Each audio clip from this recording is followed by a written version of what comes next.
Lorsque vous entendez l'expression autodiscipline, quelle image voyez-vous sur le tableau de votre esprit? Quelle est votre définition de l'autodiscipline?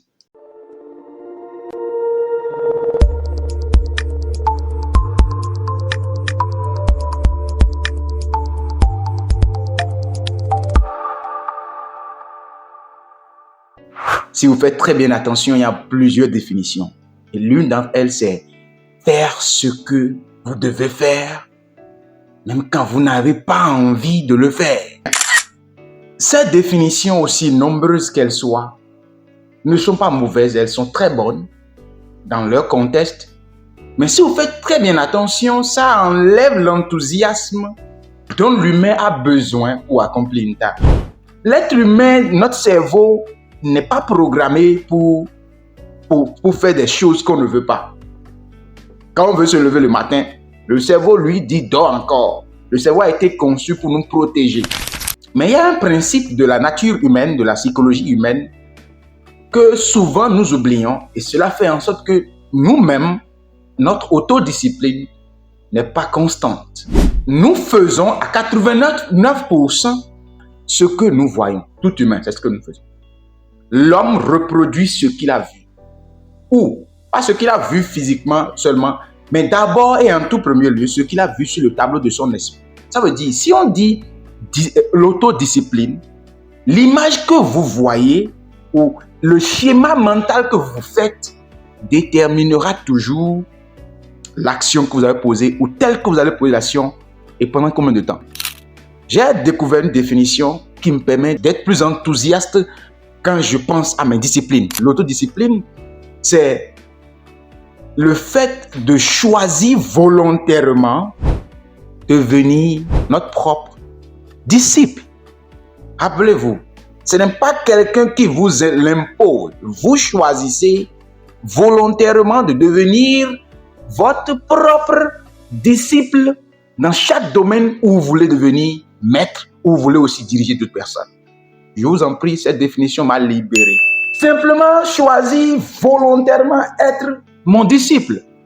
Être disciple, c'est quoi? Le disciple, c'est celui-là qui a volontairement choisi de suivre quelqu'un qui est un maître, un guide, quelqu'un qui a déjà été là-bas pour obtenir des résultats, quelqu'un qui a de l'expérience, de l'expertise, qu'on admire, qu'on respecte et qu'on obéit sans équivoque, sans discussion.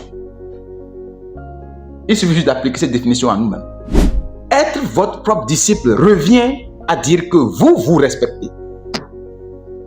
Il est impossible d'être autodiscipliné quand on se manque de respect.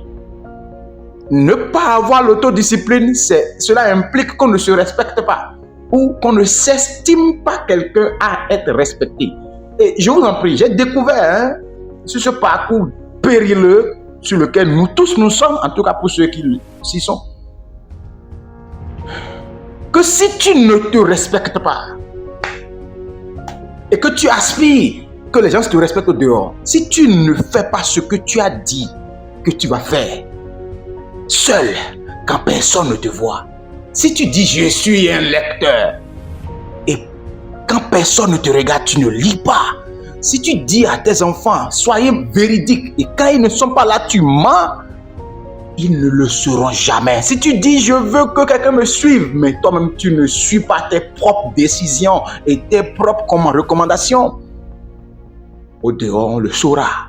Il y a des gens qui sont en train de diriger des gens quelque part, ça peut être dans une entreprise, dans une église, et quand les choses ne marchent pas, ils attaquent les membres, ils attaquent les employés, ils disent que ces employés ne sont pas motivés, ils disent que c'est ceci, ne sont pas motivés.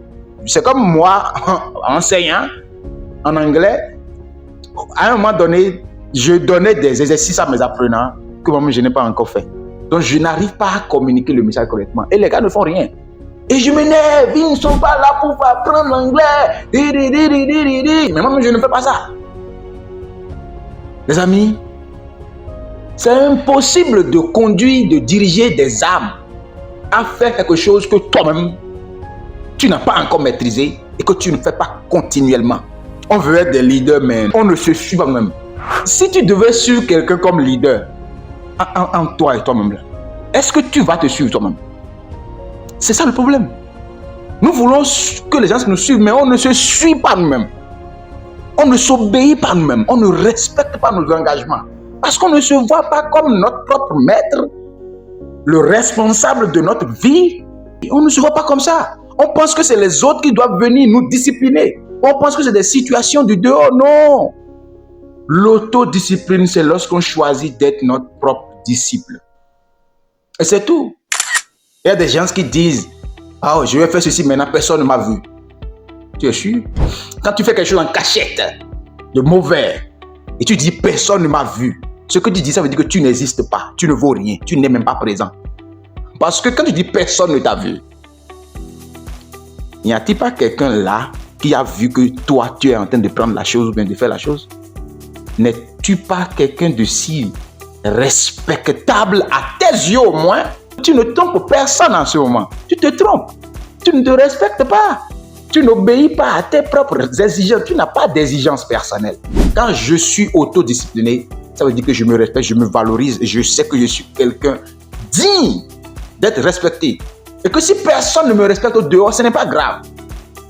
D'autant plus que je sais que moi, Didiero, je me respecte. Et que ce que je dis aux gens dehors, je l'ai déjà fait ou je suis en train de le faire.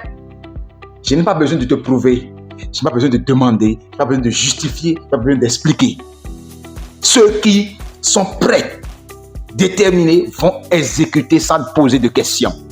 Car je l'ai déjà fait. J'ai déjà traversé. J'ai été là-bas, je suis déjà revenu.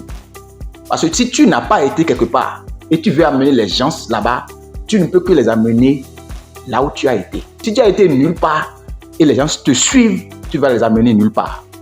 Je suis Apollinaire, Apostix Kekere, linguiste de formation, formateur en anglais parlé, pragmatique.